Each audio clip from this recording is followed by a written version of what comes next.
வணக்கம். இன்று மெழுகுவர்த்தியில் சூரியன் என்ற தலைப்பில் நாம் பிரம்மத்தையும் மாயை பற்றியும் சிந்திக்க இருக்கிறோம். இருப்பு என்பது சத்தியம்.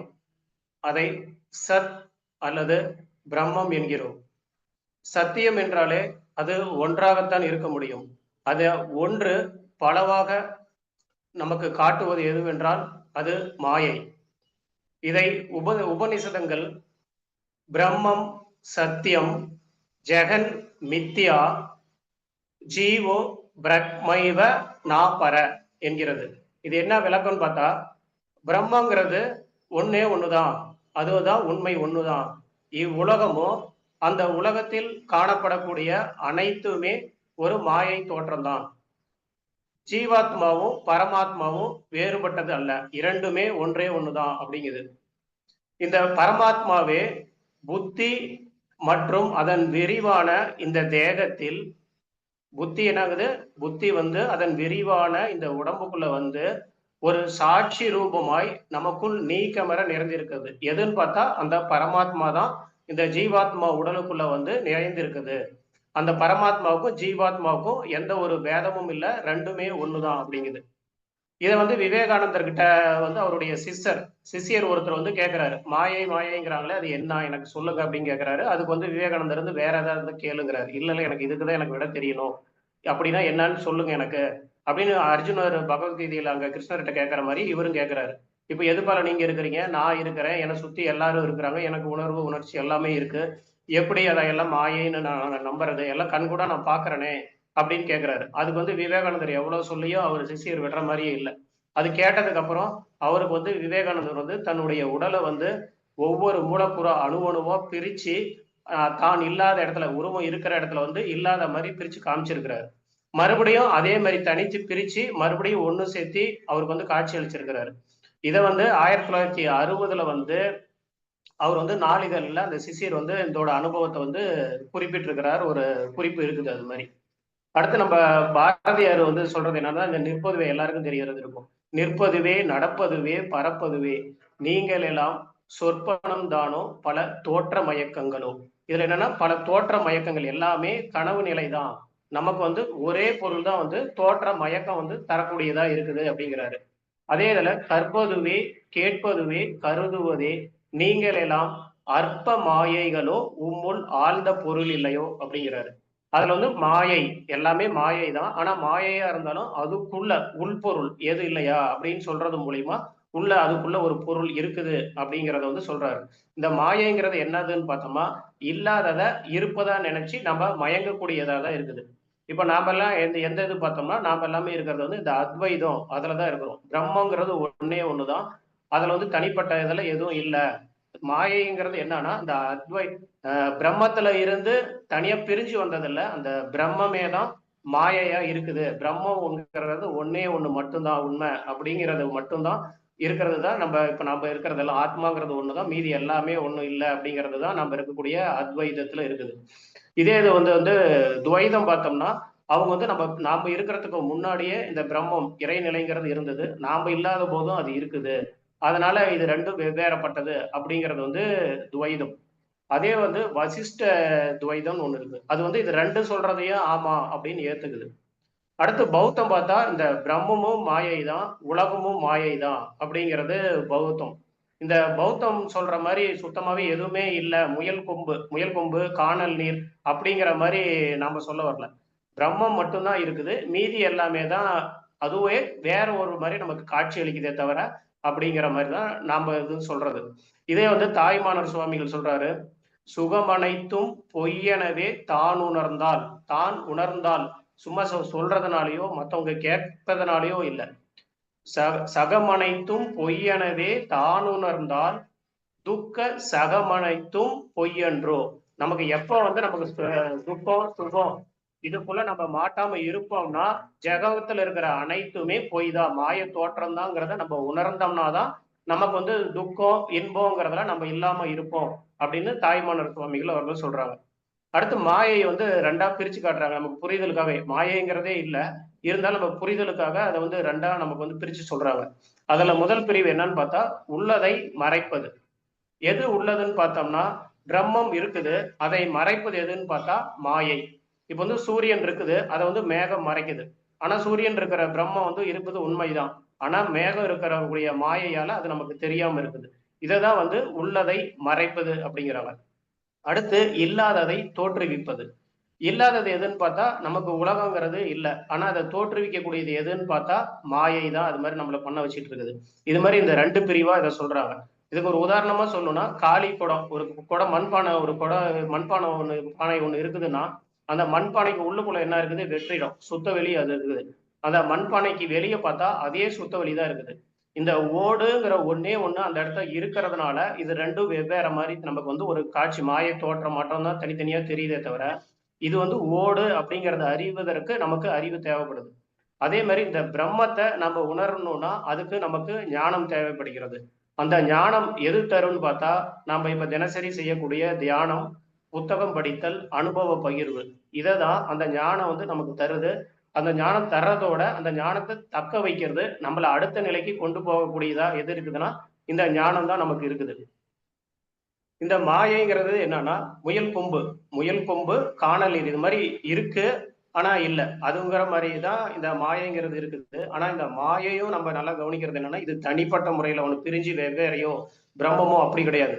பிரம்மமே வந்து நமக்கு வந்து இது மாயையா இருக்குது அதுங்கிற தெளிவு தான் நமக்கு வேணும்.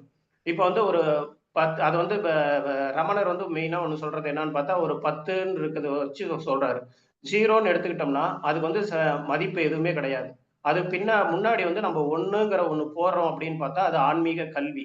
அந்த ஆன்மீக கல்வி வந்து நமக்கு வந்து புரிதல் இருக்கும்போது அந்த ஒண்ணுக்கு பின்னாடி போடக்கூடிய ஜீரோக்கு வந்து நமக்கு மதிப்பு இருக்குது அப்படிங்கிற மாதிரி அந்த சொல்றாரு. அந்த ஞான கல்வியை தான் அவர் வந்து சொல்றாரு. இதே இன்னொரு உதாரணமா இந்த 10ங்கிறதை நம்ம எப்படி எடுத்துக்கலாம்னா, ஜீரோங்கிறது வந்து மாயையை நம்ம எடுத்துக்கிறோம். இந்த ஒண்ணுங்கிறது வந்து அகங்காரம், தனித்த நான், அந்த இடத்துல அகங்காரமா செயல்படுது. இந்த இடத்துல வந்து அந்த மாயையோட இந்த அகங்காரம் சேர்ந்துச்சுன்னா அந்த இடத்துல நமக்கு வந்து மதிப்பு இல்லாம போயிடும்.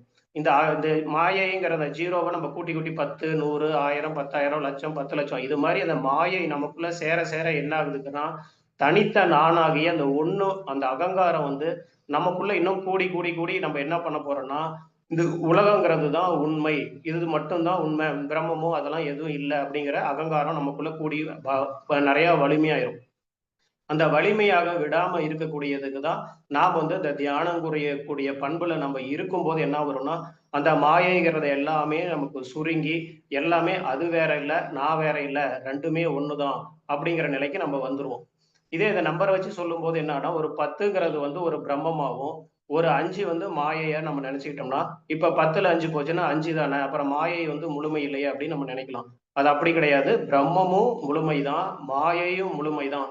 இந்த பிரம்மத்துல இருந்து மாயை தனியா போனாலும் பிரம்மம் முழுமையா இருக்குமே தவிர இதுல இருந்து போனதுனால அது குறைவுபட்டு எப்பயுமே இருக்காது. பிரம்மம் பிரம்மமாவே முழு அதனுடைய தன்மையிலேயே தான் அது இருக்கும். இது வந்து ஞானிக்கு பகல், நமக்கு வந்து இரவு. இந்த பழமொழி சொல்ற மாதிரி இந்த ஆன்மீகத்துல வந்து ஒரு பழமொழி இருக்கிறது என்னன்னு பார்த்தோம்னா இதுதான்.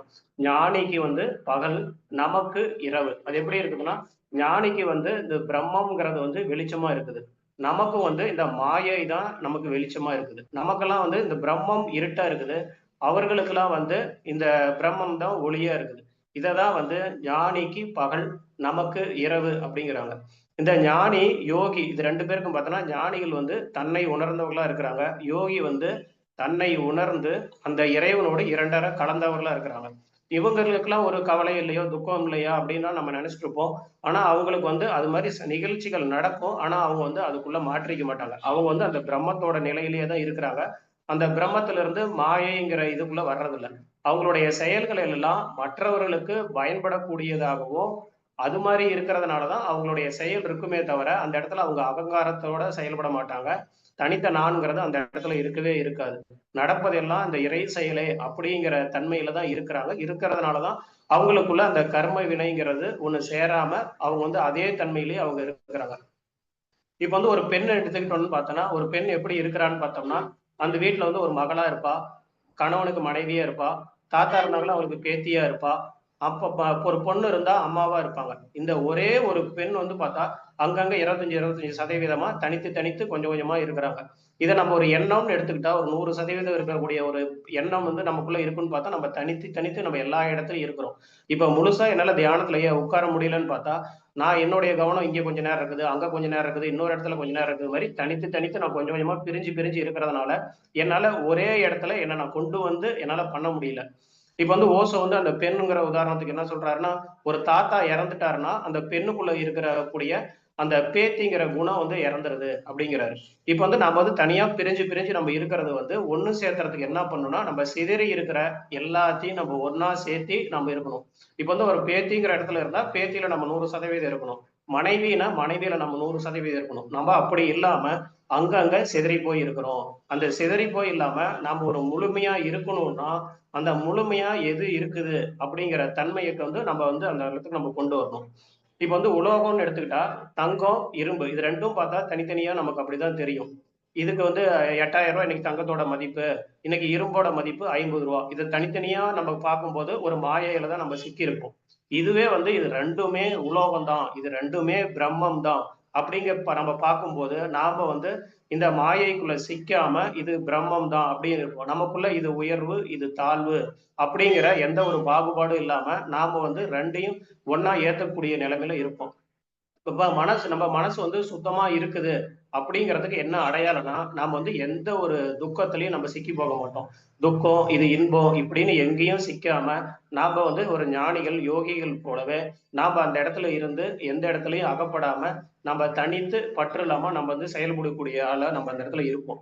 இப்ப வந்து உலகம் நம்ம வந்து நம்மளால ஏன் பண்ண முடியாம ஒரு இருமைகளுக்குள்ள இருக்கிறோம்னு பார்த்தா, இந்த உலகம் வந்து இந்த இருமைகள் இரவு, பகல், நல்லது, கெட்டதுன்னு ஒரு உலகம் வந்து மாயை உலகம் வந்து அந்த நிலையில தான் இருக்குது.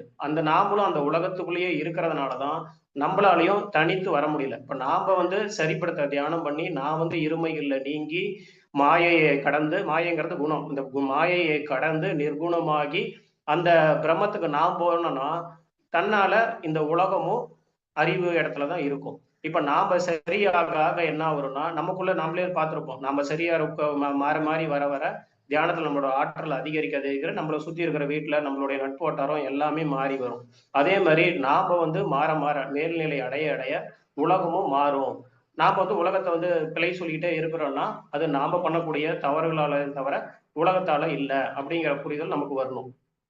இந்த ஏற்றுக்கொள்ளுதல், சரணடைதல்ங்கிறது பார்த்தோம்னா, இது வந்து ஏற்றுக்கொள்ளுதல். நம்ம எவ்வளவு அளவுக்கு எல்லாமே தனித்து நான் என்னால நடக்கக்கூடியது எதுவுமே இல்ல. எல்லாமே இந்த இறை சக்தி தான், பிரம்மம் தான். இந்த எனக்கு ஆகாதவங்க ஒருத்தர் வந்தாலும், அவங்களும் வந்து ஒரு பிரம்மம் தான். அவர்களுடைய இது வந்து ஒரு மாயை மாரி எனக்கு தெரியுதே தவிர, அவருக்குள்ள இருக்கக்கூடிய ஆத்மா, அந்த பிரம்மம் தான் இருக்குது என்கிறத உணரக்கூடிய நிலைமையில நம்ம இருக்கிறது தான் சரணடைதல். இந்த சரணடைதல்ங்கிறத தன்மை நமக்குள்ள வரணும்னா, அதுக்கும் தியானம் பயன்படுது. இந்த வந்து ஈஸ்வர தியானம் அப்படிங்கிறாங்க. இந்த ஈஸ்வர தியானத்துல என்னன்னு பார்த்தா, நாம வந்து அகங்காரம்ங்கிறது நமக்குள்ள இல்லாம, இப்ப புது விதை, இப்ப அடுத்த கர்மா, புது கர்மா நம்மளுடைய குணங்கள் மாறுபட்டு போய் பிழை செய்யும்போது என்ன பண்ணுதுன்னா, புது கர்மா உருவாக்குறோம். அப்படி உருவாக்காம, அதற்கான விதை தூவப்படாம இருக்கும்போது, நாம வந்து ஈஸ்வர தியானத்துல நம்ம எப்பயும் இருக்கிறோம் அப்படிங்கலாம். இப்ப அந்த ஈஸ்வர தியானத்தில் இருக்கும்போது தான் நம்மளால அந்த மாயைங்கிறதுல இருந்து விடுபடக்கூடிய நிலைமைக்கு நம்ம வருவோம். இப்ப மாயைங்கிற நிலையில இருந்து விடுபட்டா நமக்கு என்ன வருதுன்னா, அடுத்த ஸ்டேஜ் பிரம்ம நிலை, நிர்குணம். இப்ப ரஜோகுணம், தமோகுணம், ராட்சச குணம் இந்த 3 நிலையிலிருந்து குணங்கள் எல்லாம் இல்லாம வந்து நிர்குணத்துக்கு நம்ம வரோம். அந்த நிர்குணத்துக்கு வர்றத தான் நாம பிரம்மானந்த நிலை அப்படிங்கிறோம்.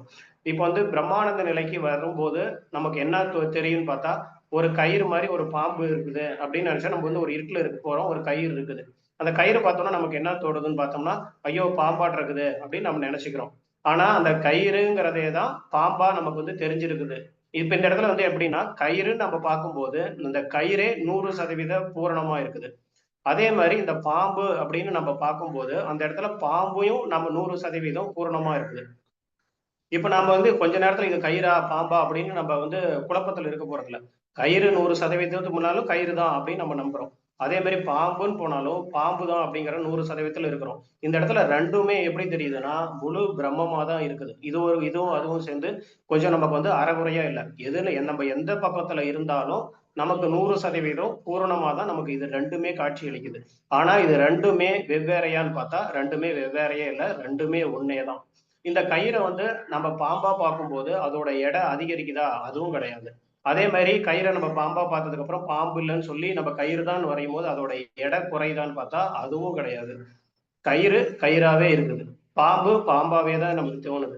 இதேதான் இந்த கல்லை கண்டா நாயை காணோம், நாயை கண்டா கல்லை காணோம். அதுங்கிறது என்னன்னு பார்த்தா நாம வந்து ஒரு இறைவன் தான் அப்படிங்கிற இடத்துல நம்ம அந்த கல்லை போய் பார்த்தோம்னா நமக்கு வந்து அந்த கல் வந்து தெய்வமா தெரியும்.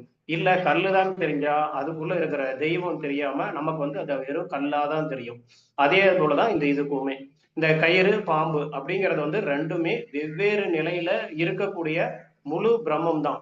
இது வந்து தனியா பிரிச்சு பிரிச்சு நம்ம பார்க்க போறது கிடையாது. கயிறு தான் அப்படிங்கிறது பார்க்க கூடாது. இதே தான் நமக்குள்ள இருக்கக்கூடிய பிரம்மம் அப்படிங்கிறத தான் நம்ம தெளிவா மறுபடியும் மறுபடியும் பதிவு பண்ணிக்கிறது. என்னன்னா மாயை இது வரைக்கும் நமக்கு எல்லாம் சொல்றது என்னன்னா எல்லாமே மாயை தான், நீ எதுலையும் பண்ணாத, நீ பாக்குறதெல்லாம் மாயை தான் அப்படிங்கிறாங்க. ஆனா நாம வந்து இப்ப சொல்றது என்ன புரிஞ்சுக்கணும்னு பார்த்தா மாயைங்கிறது தனிப்பட்டது கிடையாது. அந்த பிரம்மமே தான் மாயையா நமக்கு வந்து இருக்குதே தவிர பிரம்மத்துல இருந்து பிரிஞ்சு வந்து மாயைங்கிறது கிடையாது. நாம் வந்து இதை ஒதுக்கணுங்கிறதும் கிடையாது. இந்த சரணடைதல் ஏற்றுக்கொள்ளக்கூடிய நிலைமைக்கு நம்ம வருவோம். நிர்குணமா குணங்கள் எந்த குணத்திலையும் சிக்காம நிர்குணமா குணங்கள் அற்ற தன்மைக்கு நம்ம போகக்கூடிய தன்மைக்கு நம்ம போகணும்னா அதுக்கு அந்த தியானம் தான் நமக்கு பயன்படுது.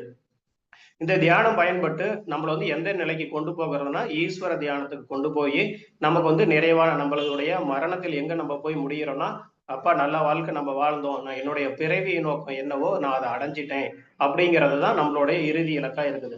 இப்ப நம்ம இதுல இருந்து என்ன சொல்ல வரோம்னு பார்த்தா இப்ப மாயைங்கிறது பிரம்மத்துல இருந்து தனிச்சு வந்ததுங்கிறது வந்திருக்குதே தவிர அதோடைய தோற்றமே தான். பிரம்மமே இப்ப வந்து மாயையா இருக்குதே தவிர இது வேற அது வேறங்கிறது கிடையாது.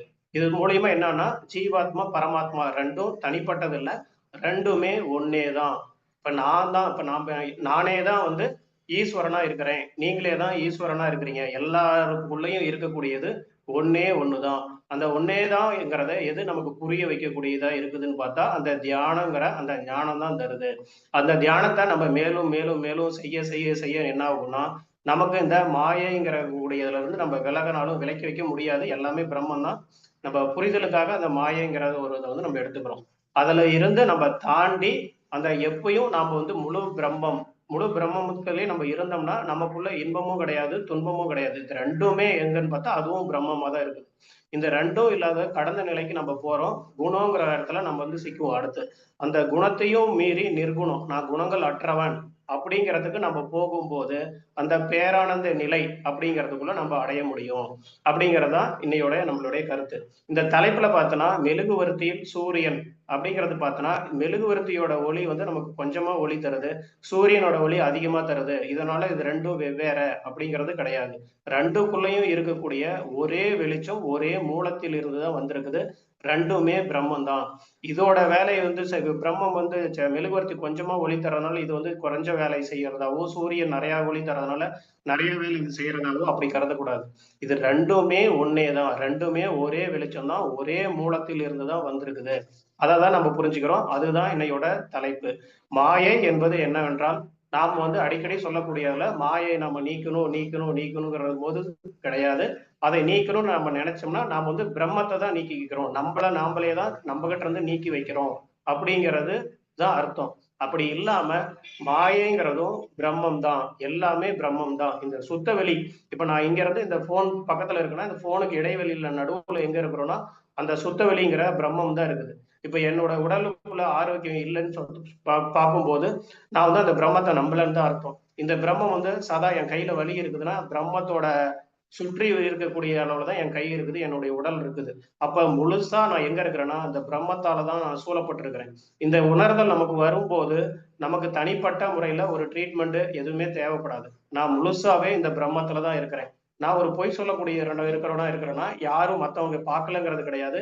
என்னை சுத்தி இங்க பிரம்மமே தான் இருக்குது. அந்த பிரம்மத்துக்கு தெரியும் நான் பொய் சொல்லக்கூடியவன் என்பது தெரியும். இப்ப மாதிரி நம்மளுடைய புரிதல் வர வர நம்ம எல்லாத்துக்குமே நாம வந்து அந்த பிரம்ம நிலையிலேயே இருப்போம். நம்மளை சுத்தி எல்லா இடத்துலயும் பார்த்தா இந்த சுத்தவெளிங்கிற இந்த பிரம்மம் தான் நம்ம எப்பயுமே நம்ம இருக்கிறோம். இந்த பிரம்மங்கிற நிலையை நம்ம புரிஞ்சுக்கிட்டோம்னா மாயைங்கிறது ஒன்றும் இல்லை, இதேதான் அதுவா இருக்குது அப்படிங்கிற புரிதல் நமக்குள்ள வரும். நம்ம பிரம்மத்திலே இருப்போம். அந்த பிரம்மத்திலே நம்ம இருக்கிறதுக்கு எது செய்யணும்னா தியானம் செய்யணும். அந்த தியானத்துல வந்து நமக்கு உண்டான புரிதல் என்ன வருதுன்னா, நான் ஜீவாத்மா இல்லை, நான் பரமாத்மா என்கிற புரிதல் வந்து நமக்கு வரும். நன்றிங்க மாஸ்டர்.